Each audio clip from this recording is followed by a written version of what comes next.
every behavior has a payoff. And I find myself asking myself, what's the payoff in behaving the way that I am? And if I'm letting my past control me, there's a part of me that gives permission to living as a victim, and where to the point where I'm less responsible. It's easier to live as a victim than it is to live as a fully empowered agent of someone who can change and can create the life that they want to live. But if we live as a victim, we can have excuses. We can have excuses for why we don't do certain things, virtuous things, because we have this bad past. And so I kind of start with, what's the payoff? And do we want to be a victim, or do we want to live a richer life? I'm Srini Rao, and this is the Unmistakable Creative Podcast, where you get a window into the stories and insights of the most innovative and creative minds who've started movements, built thriving businesses, written best-selling books, and created insanely interesting art. For more, check out our 500-episode archive at unmistakablecreative.com. John, welcome to the Unmistakable Creative. Thanks so much for taking the time to join us. Oh, I'm glad to be here. Yeah, it is really my pleasure to have you here. You know, I was introduced to you by way of our mutual friend, Mike Rohde, who said you had a really amazing story. And fortunately, I got to read your book pretty much cover to cover in the span of about a day. And now I know why he referred you as a guest. So I want to start with a question that really kind of arose from, reading what you have written about. And I thought it would be a really sort of fitting way to start. And that was, what is the most important thing that you learned growing up from your father that has had an impact on your life and your work? That's a really interesting question. We had a strained relationship at best, but I really learned from him how to persevere, to keep trying. And then there's I think the significant moment that I wrote about in the book where a neighbor kid died. He was killed in a car crash, and it was such a shock to my brother and I and my sisters, and we didn't know what to make of this. And then the evening that it happened, I looked out the window of our house and I saw my dad walking down the street with my neighbor in the middle of the street. We were in a quiet, sleepy residential neighborhood, and he was walking down the street, the father of my friend who had been killed, and my dad had his arm over his shoulder, and they were just talking. And it was such an interesting contrast to me, because he had a difficult time relating with me, but he had an easier time relating with adults, and it really gave me a more compassion for my father. And actually, the more I think about it, as the years have passed, that compassion has grown. Mm-hmm. The other thing that I think is really interesting about this is that I know, from reading the book that you're adopted. And I was really curious kind of the moment, about the moment when you realized that was the truth. I know you wrote about it in the book, but I'm curious, take us to that moment when you're told about that. Sure. Well, I had been taking accordion lessons, which apparently was pretty popular back in the late 50s, and it's making a resurgence now. When I've told this story before, some people start laughing when they hear the word accordion, but actually it's really making a resurgence. But anyway, I was taking these accordion lessons, and it was on a sunny day in July, and I wanted to be outside with my brother and neighbor guys playing baseball, because that's what we did all summer. We played baseball from sun up to sundown, and it was just a great community of boys, playing baseball. And I was less interested in playing the accordion. I'd been playing it for about 2 years, and I was not very disciplined with it. And my mother was trying all kinds of things to get me to play. And one afternoon, I think she had it, and she came into my bedroom and closed the door, and I was sitting on my bed with the music stand in front of me, and my brother had a twin bed opposite me, and she sat down and just started lecturing me about the importance of playing the accordion. And then she said with this huge sigh, she said, and besides, we didn't have any money to buy this accordion for you. And the least that you can do is play it, because your dad isn't really your real father, and he didn't have to buy this for you. Mm-hmm. And needless to say, I was just shocked. I had no inclination that was the case. And I said to her, well, what do you mean he's not my real dad? And she said, well, your real father was a truck driver from Indiana, and he would drive up to Milwaukee to deliver empty beer cans to the breweries in town. And he was your real father. And, and he never supported us. I'd asked her about that. Well, how did he support us? And she said he didn't. He said he had his family of his own back in Indiana. And needless to say, that was quite shocking. So it really affected me for quite some time, and to the point that I wanted to find out more. And when I was about 20, I was home from college, and we were sitting in our dining little kitchen, and my mother was washing dishes, and my stepfather was sitting there drinking coffee and smoking a cigarette. And I said to my mom, whose back was to me, she was facing the sink. I said, hey, Mom, remember about when I was about 10 and you told me Dad wasn't my real dad? And then the sentence cut off because my stepfather, got really upset, and he pounded his fist on the table and said, he died in a truck accident, and that's all we're ever going to talk about that. And he just stormed out of the room.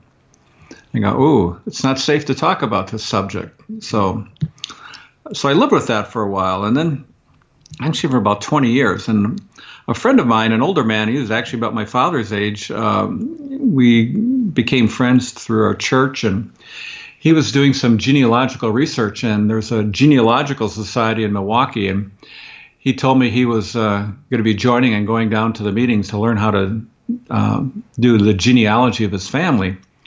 And I said, that's something I'd be interested in doing, but I'm really more interested in tracking down my birth father. And he said, well, just come on along.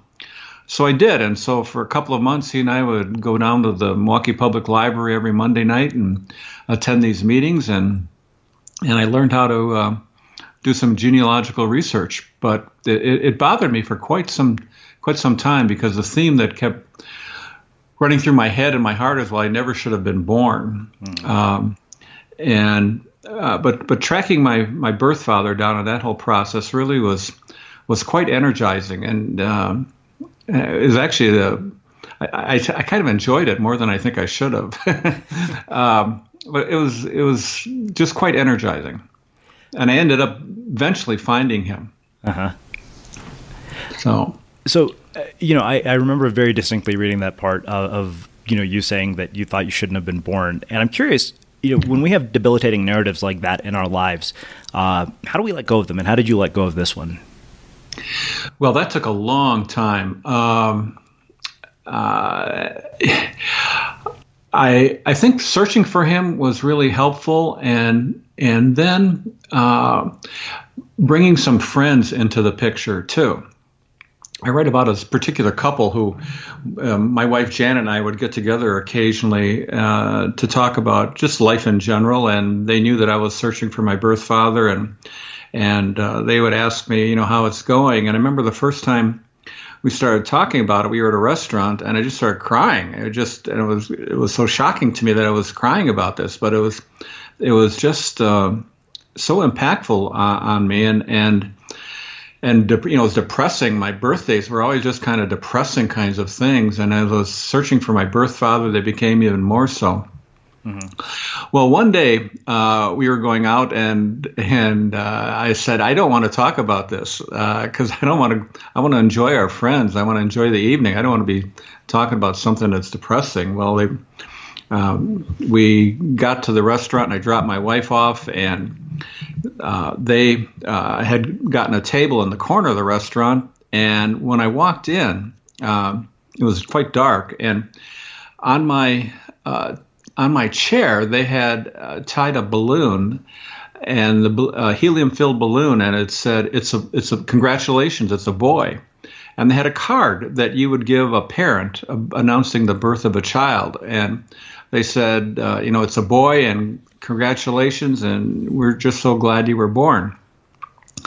And that symbolic act, for some reason, just really lifted me. And that was the beginning of being healed from that whole thing. That it was okay that I was born, and it didn't matter how I came into the world, but it's how you move through the world and how you leave the world.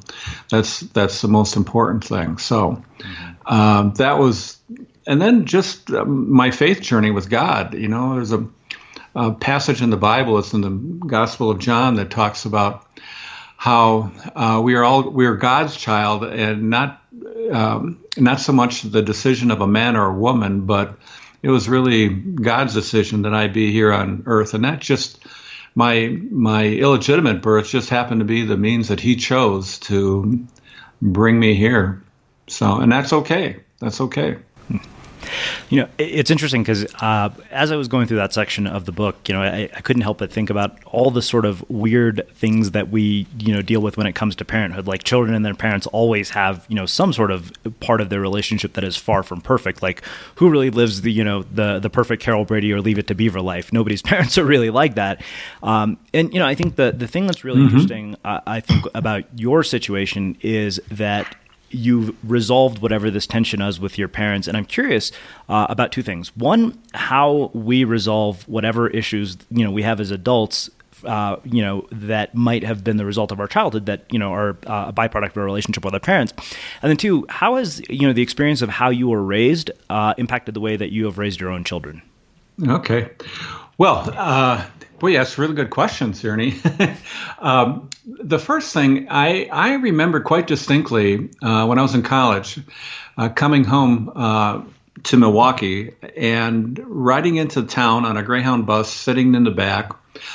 And all of a sudden, I just heard this voice within my heart, nothing audible, about coming home for that weekend, because I was pretty ambivalent. There was part of me that wanted to come home and part of me that didn't, because of all the dysfunction that was going on. And what I heard at that moment from God was, they did the best they could. Could you cut them a little slack? And that was just really freeing for me to think about that. And it made me think about their life. We don't, as a child, we often don't think about the lives of our parents, what they were like before they had us. But I was thinking about my mother, and she was a farm girl from northern Minnesota, and to be living in a big city that she had no relatives and no support system, and to find out she's pregnant and what that meant back in the late 40s after the war, and who could she talk to about that? And she made some bad decisions in life, but she was living with the consequences of that, but she was really doing the best she could, and the same for my father too. Mm-hmm. And so that phrase just really helps me in terms of forgiving them and even other people too. That for the most part, people are doing the best they can, and we could all do better, and we should all be trying to do better. But sometimes we just have some baggage that limits us from doing that. Mm-hmm. To answer the second part of your question, how's that affected how I raise my own children? I raised them very differently. I didn't want to be like my parents. I wanted to be involved in my kids' lives. I wanted to nurture them, and I didn't read any parenting books. There weren't a lot of them around at the time when our kids were born in the 70s. There were a few, not like there are now.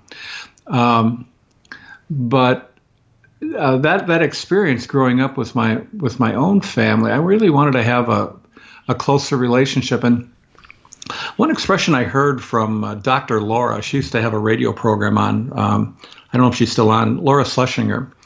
She said, when you parent well, and you were not parented well yourself, it's a way of filling in that hole in your heart. That by parenting well, you, in some essence, are reparenting yourself.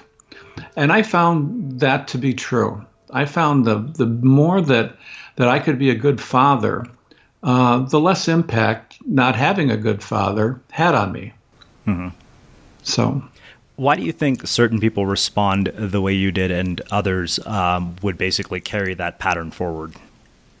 Boy, I don't know. That's a really good question. I didn't want to be a victim. I didn't want to be controlled by that. I realized that I had choices, and I just did not want to be limited by that. I wanted my dysfunctional childhood to be something that I could actually benefit from, rather than hindering me. Mm-hmm. It gave me a greater compassion for people. It gave me greater understanding of people. I'm a more sensitive person as a result of going through those difficulties. Mm-hmm. So, one of the things that really struck a chord with me, I've got so much of your book underlined and highlighted from reading yesterday, but this one in particular, at the very beginning, you said, too many of us give a lot of power to other people to define us. What others think of us often becomes way too important. I like hanging around people who have a grounded sense of who they are and are not swayed by the judgment of others. And, I loved that. What I am really curious about is, based on sort of your work and everything that you've done in your life experience, how do you develop that grounded sense of who you are and, not let yourself be swayed by the judgment of others? Because I can tell you, throughout my life, there are moments when I feel, that I don't have this grounded sense of who I am, and I am swayed by the judgment of my parents, my peers, lots of people. Mm-hmm. And, especially as somebody who has a public presence that's, on somewhere or another judged on a daily basis. Yeah. Yeah, for me, it goes back to my relationship with God, and I use the expression, we play to an audience of one, and that the only person that we really need to be pleasing and be concerned about what they think of us is really God, because if we are pleasing God and living a life that God has called us to live, other things are going to fall into place. Doesn't mean there won't be criticism or judgment, but it's going to have less power because it doesn't mean that much. Mm-hmm. Now, no one likes to be criticized. No one likes to be thought ill of, but sometimes we can learn from those things too. But then we have to decide what are they saying about us that's accurate, and what are they saying about us that's about something else. It might be about them. Mm-hmm. It might be about circumstances, and I guess I've just learned to kind of shut off that noise of criticism, but always asking myself, is there any truth to what they're saying? And if there is, well, then change, but oftentimes it's about other things, actually. Mm-hmm. So, and I think that's a function of age too. The older I get anyway, the less that really matters. And I think that's true for most people. So what role has age played in your faith in God? I'm very curious about that, because I always, jokingly remember the Bill Cosby thing that he says in one of his stand-up comedy bits. He said, old people get religious because they want to make sure they're going to get into heaven. And I've seen my parents become more religious as they've gotten older. And I'm not particularly religious, which is why, it's always interesting for me to talk to people like you, because I feel like even if you're not religious, faith can play a role in your life. And I'm curious what you have to say about that. Yeah, I think the more I get to know God over the years, and it takes a long time. It takes really a long time to get to know God and what He expects of us. And I read the Bible on a regular basis, and I learn things new all the time. But when I find myself focusing on God, what people say, what people think, play less of a role in my life, and my values. I want to coincide with the values that God has. And I've lived parts of my life where the things that were really important to me, over time, I realize aren't as important, like things, like money. But it takes time to come to that conclusion where you see the emptiness in some of the values that our society purports, and you start to see higher values and a greater richness in what God has to say. And primarily in the last several years, last maybe 10 years, I'm really seeing the high value that God places in relationships and relationships with him and relationships with people, because those are the things that are fulfilling, not material goods. Mm-hmm. I had a business that was quite successful, and I could have kept doing that and making more money, and I enjoyed my business. I enjoyed making deals that generated lucrative earnings, but it was becoming less and less fun. And I started moving into this whole area of caring for missionaries. My wife and I formed this ministry, this nonprofit organization that has been much more fulfilling. Mm-hmm. Not lucrative at all, to say the least. But that's just taken time, and it's about wanting to be a better person. A lot of times, people are stuck in their behavior patterns. Sometimes because there's a payoff to it. Mm-hmm. It's easier to be a victim, because then we have no responsibility. Then nothing is required of us. Then we can complain about society. We can complain about our boss. We can complain about our spouse. But then we live a victim's life, and that's just not fulfilling at all. So we're right around the corner from the end of the year, and you've heard from a whole variety of different people about what the world is going to look like. You've heard David Burkus talk about the future of work. You've heard Chase Jarvis say that we're moving more and more towards a portfolio model of careers where we can actually showcase our work that we've done. And one of the easiest ways to do that, of course, is to build a website. In fact, it's something that I think everybody should learn how to do at some time or another. And since we're right around the corner from the end of the year, it's a perfect time to get started. And that's where our friends at HostGator come in, because they have 30% off all of their hosting packages for Unmistakable Creative listeners. If you're not tech savvy, a super easy to use website builder. And if you want to move hosts from the host that you're currently on, they make it super easy and it's completely free. So visit hostgator.com/creative and use the promo code creative at checkout for 30% off. Yeah, it's interesting because one of the things that I have found, especially having done so many interviews and talking to people from a wide range of ages, is when I talk to people who are significantly older than me, there seems to be this sort of self-awareness and wisdom that really only seems to come about from age and life experience. Like there's no other way to get it. It's not like you can read it in a book, because I think there's so many things in life where the only way to truly understand these sort of things is to experience them. Yes, I agree. Yeah, one part of aging too is just you start to appreciate your limitations and to accept them. I remember when I was working as a headhunter, even before I started my own company, and I started to be really blessed and got off to a really great start. I worked for this company for about 3 years, and I started to see the money coming in. It was much more than I was ever earning as a teacher in the public schools. I thought, I want to retire by the age 40, and I was in my 20s at the time, my late 20s. And I want to retire so that I would have all this freedom to do all kinds of other things. Well, year 40 came and went, and the age 50 came and went, and I was nowhere near that, but I was still making progress. But I started to see that was really not a very good goal, that I probably could have enjoyed the journey a little bit more had I been more fully present in what was happening in the present and not thinking so much about making gobs of money now so that I could retire and have fun later. Mm-hmm. Yeah. Do you think that heightened presence is the result of age and the fact that you start to sort of see that your time is limited? I don't think about my time as limited. I think I have a friend who says we have a lot. He's about my age, and he says we have a lot more history than we have future, and that's certainly real.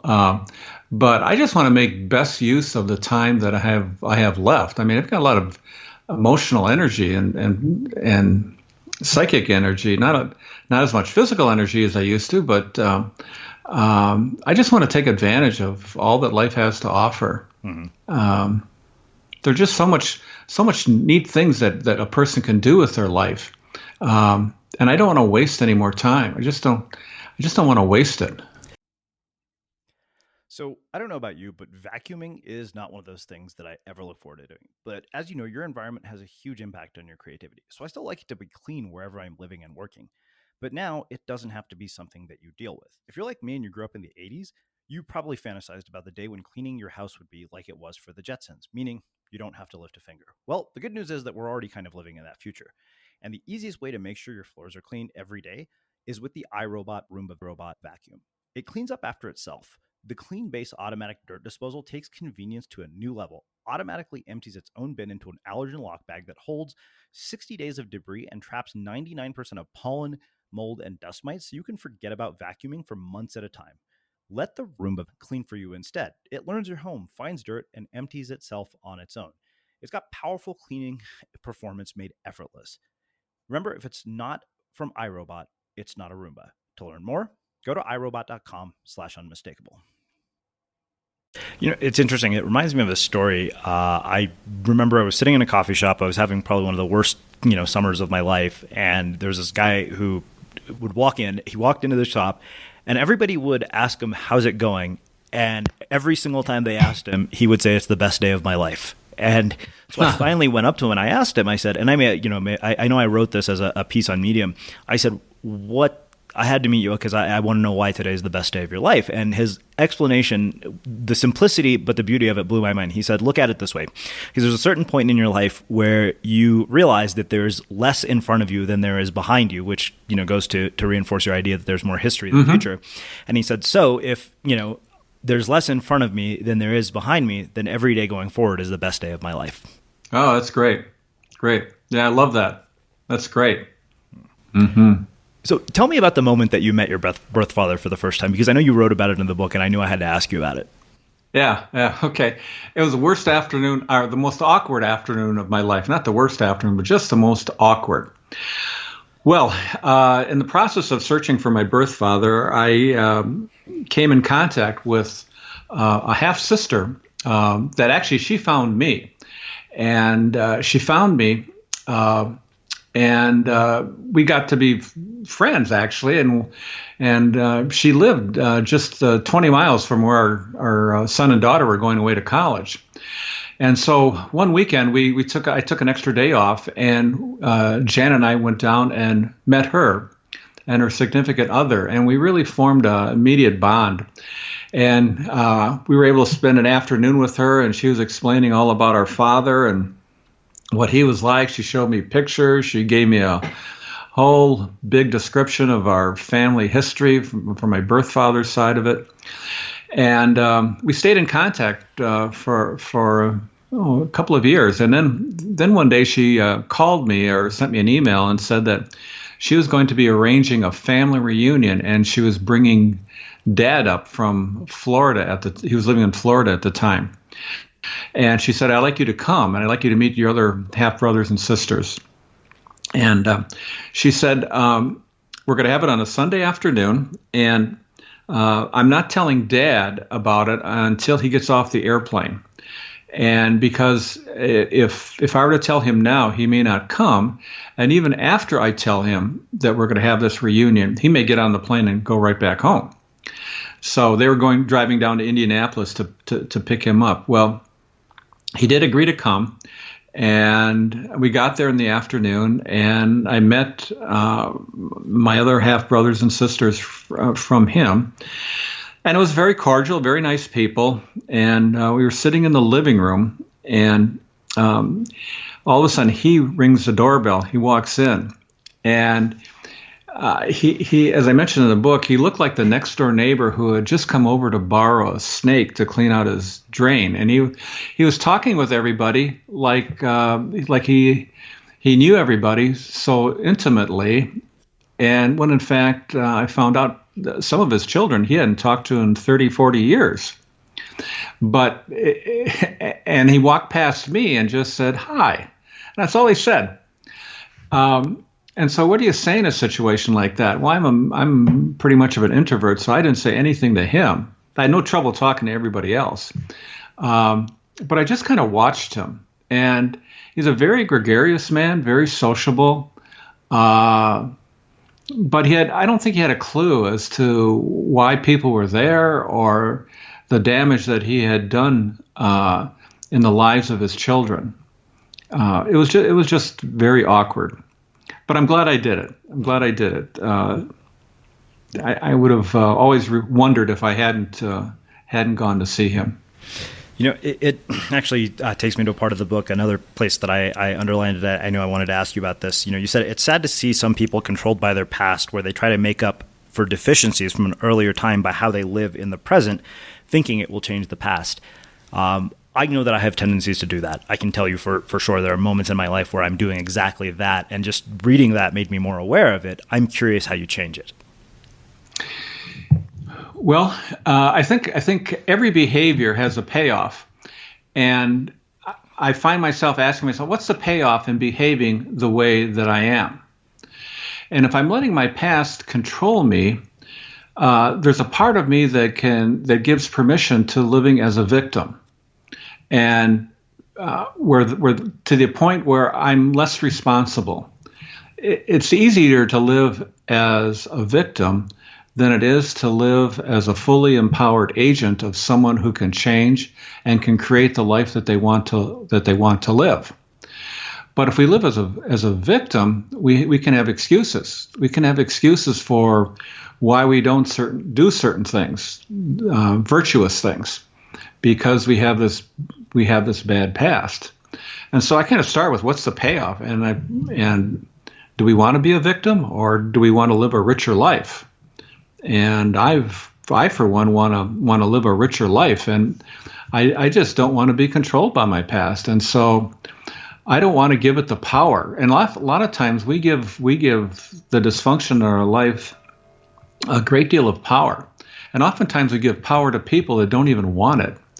I've got some friends that have had dysfunctional families too, and they tend to live in that. But sometimes there's just a lack of unwillingness, or a lack of wanting to move forward, and oftentimes just not really knowing what's going on, like we're just stuck.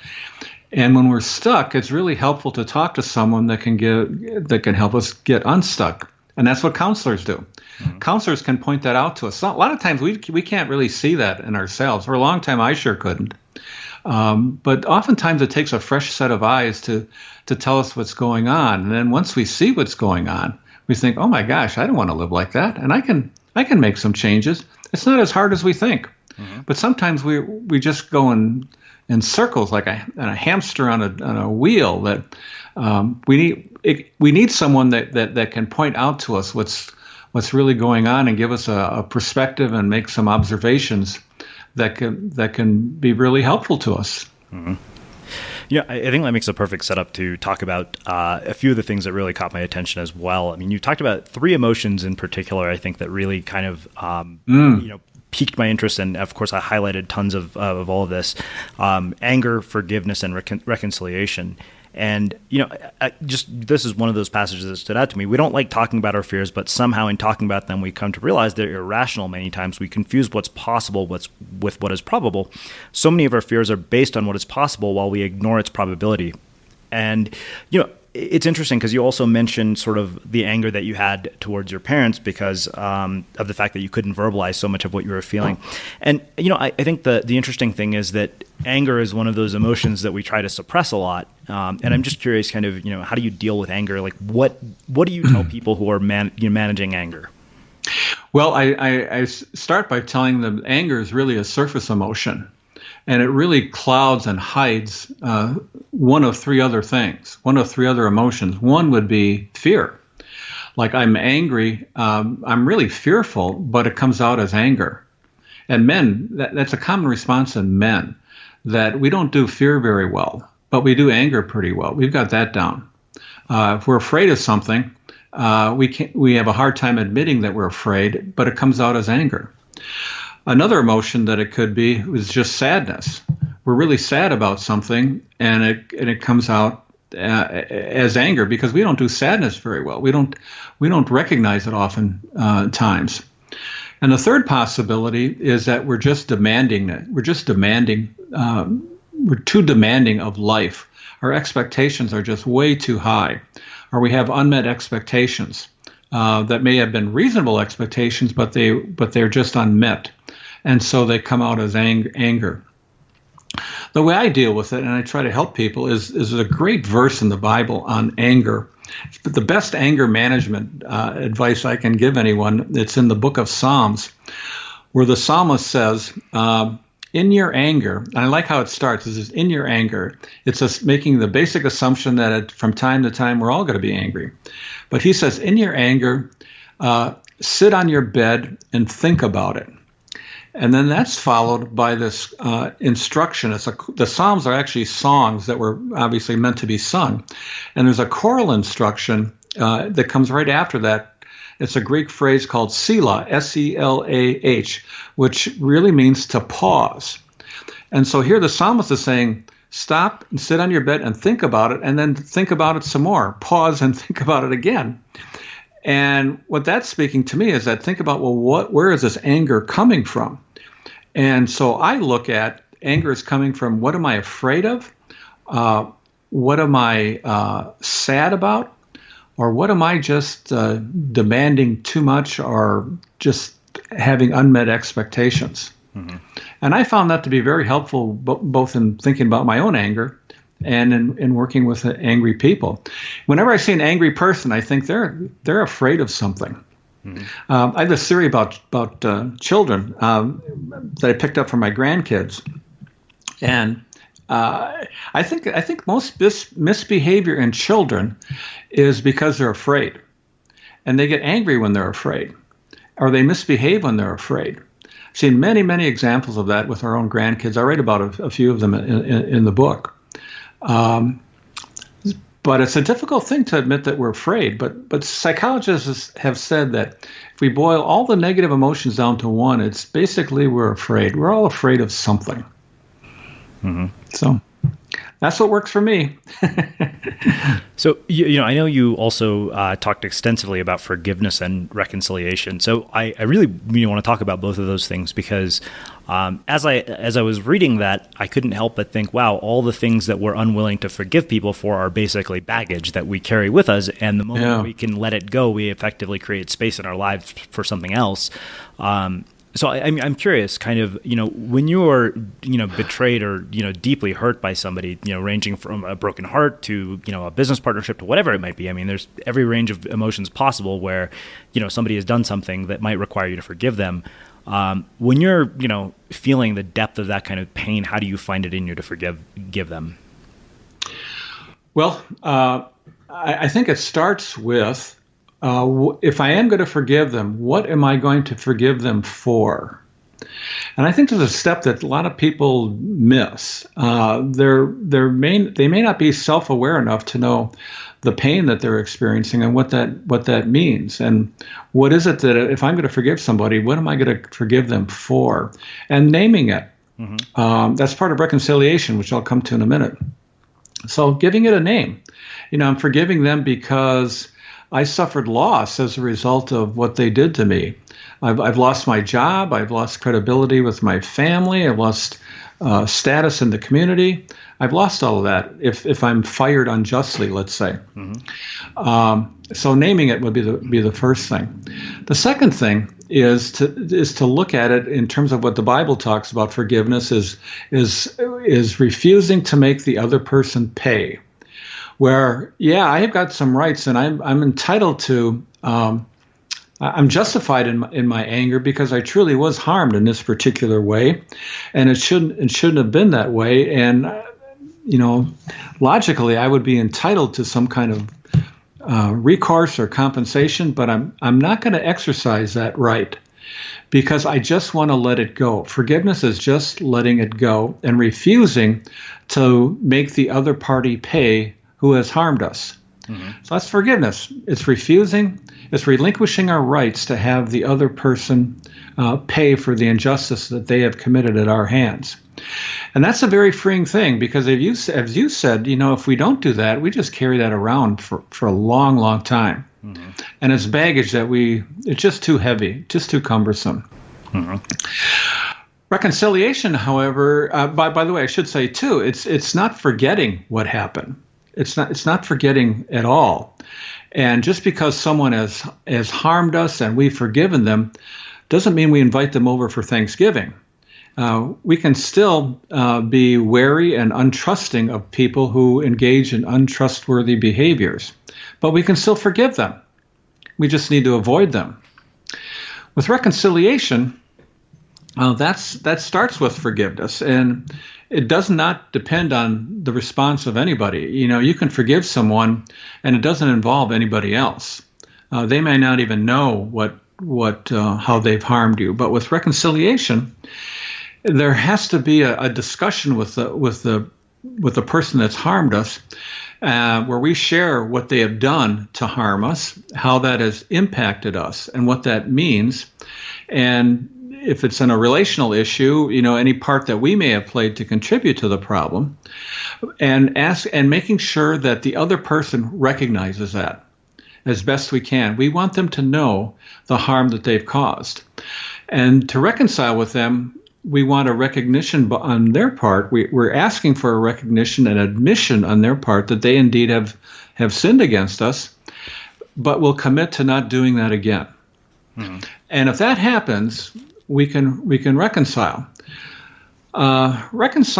Reconciliation doesn't happen as often as it should, because a lot of times people aren't willing to admit that. They're not willing to admit that they've wronged us. I read a story, something that happened to me in the book, where it took 7 years for the other party to recognize that they had harmed me and how they had harmed me. And then they came, and I had forgotten about it, actually. I forgotten about it in terms of it had no impact on me anymore, because I really did forgive them. And it took a long time for that sting to wear off. Mm-hmm. But I was able to let that go. But out of the blue one day, the person contacted me, and he and I met, and he did everything I just said. He admitted that he was wrong in what he did, and committed to not doing it again. And I felt like our relationship was restored. So, does forgiveness reduce the sting of whatever pain somebody might have caused you? Yes, but it may take a little time. Okay. It's not an instant. It's not like you shut off the water and the water stops. It can take a little bit of time. And every situation is different. Sometimes we forgive too quickly. I write about in the book how often, sometimes you'll see on TV where news reports where there'll be a shooting, and the loved ones of the parents, or the loved ones of whoever was killed, will get on TV and talk about how they've forgiven the other person, and like everything is normal, like they got over this in about 10 minutes. Mm. And I think that's just a defense mechanism to deal with the pain, because we really have to know, as I said before, that what are we really forgiving that person for, and it may take time to recognize that. Mm. But forgiveness is a supernatural aspect. I don't think we can really do that on our own. I think it takes the power of God working in our life to do that. And God speaking into our hearts and our lives to show that many times people are, they're making mistakes, but they're, a lot of cases doing the best they can. Mm-hmm. So how does all of this tie into this whole idea of the richer life in caring for others? Because, there's one other section of the book that really stood out to me. You said, and so it is with caring for others. It breathes life into our lungs and meets a need we didn't know we had until we take a risk and extend ourselves to others. It broadens our lives far more than a round-the-world cruise, for it exposes us to the stories of others and invites us to bless them with what God has blessed us. When we bless others collectively, it brings out the best in us, for it motivates us to care in community in ways we might otherwise not do individually. Yeah. God has made us all for relationships. God himself is a relationship between God the Father, God the Son, and God the Holy Spirit. They have a relationship. They had a relationship with each other long before the earth was created. And God has called us all to be his image bearer, that we are to reflect his image well. It talks about that in the book of Genesis, that the most fulfilling thing that we can do is to reflect the character of God. And one aspect of God's character, as I mentioned, is he's highly relational. He wants a relationship with everyone. And he wants us to have good relationships with each other. He calls us his children. He calls us to relate well with him, but to relate well with our siblings, our every person on the earth. He wants us to be in good, harmonious relationship with them.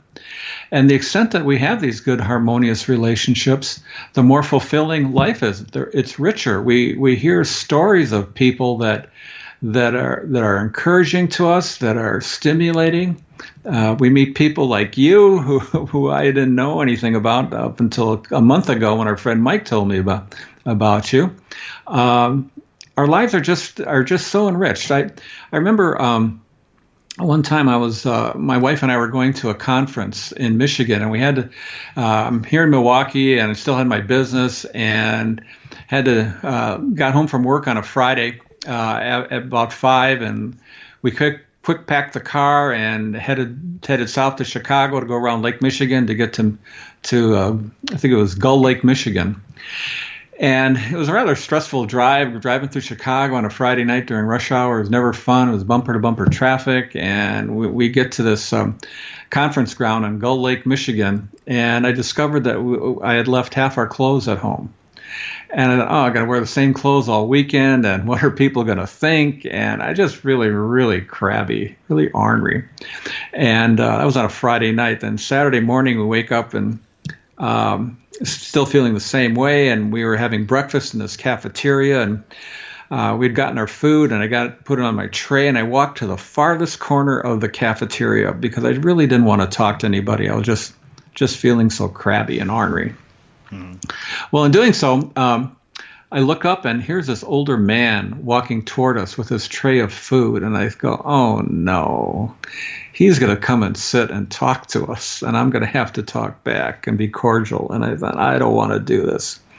Well, he came and he sat down, and he started talking, and I noticed that he had a European accent, and so I just made that observation to him. I said, I noticed you have an accent. Where are you from? And he said, well, I'm living in Detroit now, but I was a pastor in a church in Canada for many years. But before that, I grew up and lived in Holland, the Netherlands. I thought, and there was this long pause, and I'm thinking, he's this older guy from Holland. And I started doing some mental math in my head. And so I asked him, I said, were you living in Holland during World War II? And he said, yes. And I said, really, what was that like? Well, he proceeded to talk for the next half hour what it was like to live in Nazi-occupied Holland with the soldiers walking down the streets with big assault rifles, and how they treated people, and just one story after another. And it was fascinating, absolutely fascinating hearing this guy talk. And I said, well, what happened after the war, and why did you leave? And he laughed, and he said, well, at that time, after the war, the Dutch government was fearful that the country would not be able to support a large population. The population was growing, and they were just worried about overpopulation. So they came up with a program where they would give anyone who agreed to emigrate, to leave Holland and never come back except as a tourist, what amounted to about $20,000.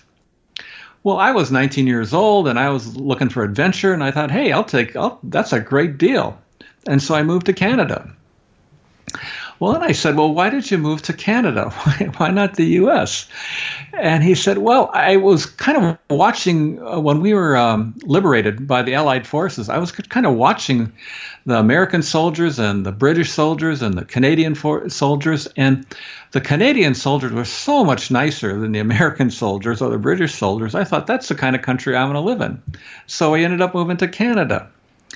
Well, by that time we had to leave, and breakfast was over, and I noticed that my mood changed 180 degrees, that I had moved from being crabby and just totally obsessed with this whole thing about our luggage at home. And just thinking about this man's story and the interesting life that he led, and it was such an encouragement to me, and it was so stimulating and interesting. And it made me think there are lots of stories like that all over. People have stories that are just waiting to be told. You mentioned Donald Miller before. I'm a big fan of his also, and he talks in great detail about the power of story and how story just has so much power to enrich us and grow us. We can really learn from people and in our relationships if we're willing to step outside of ourselves. So the challenge becomes stepping outside of ourselves, because it's so much easier just to remain within ourselves. So. Wow. Yeah.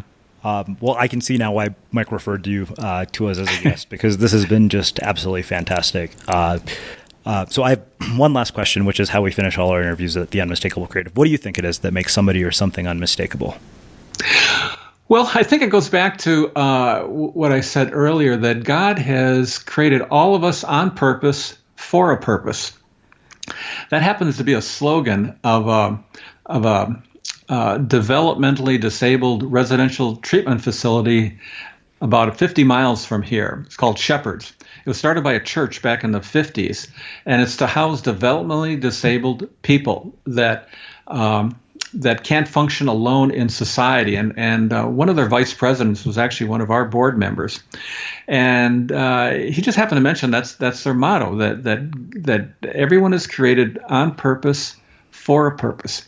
So if we're created on purpose, that presupposes there is no mistakes, that God didn't make a mistake when he created us. And so that's what makes us unmistakable, is the fact that we are created by God and that he has a purpose for us here on earth. And he hasn't made a mistake with that either. It's up to us to discover what that purpose is. So it's all about why we're here. Wow. And we're here because God put us here, and God doesn't make mistakes. Well, this has been amazing. Where can people learn more about you and your work? Well, they can go to our website, caringforothers.org. All one word, caringfor, FOROTHERS.org. And I'm going to be starting a blog shortly, and that will be johncertalic.com. Excellent. JOHN, and Certalic is CERTALIC. And if they're interested in the book that you have, they can get that on Amazon or through our website too, caringforothers.org. Awesome. And for everybody listening, we will wrap the show with that.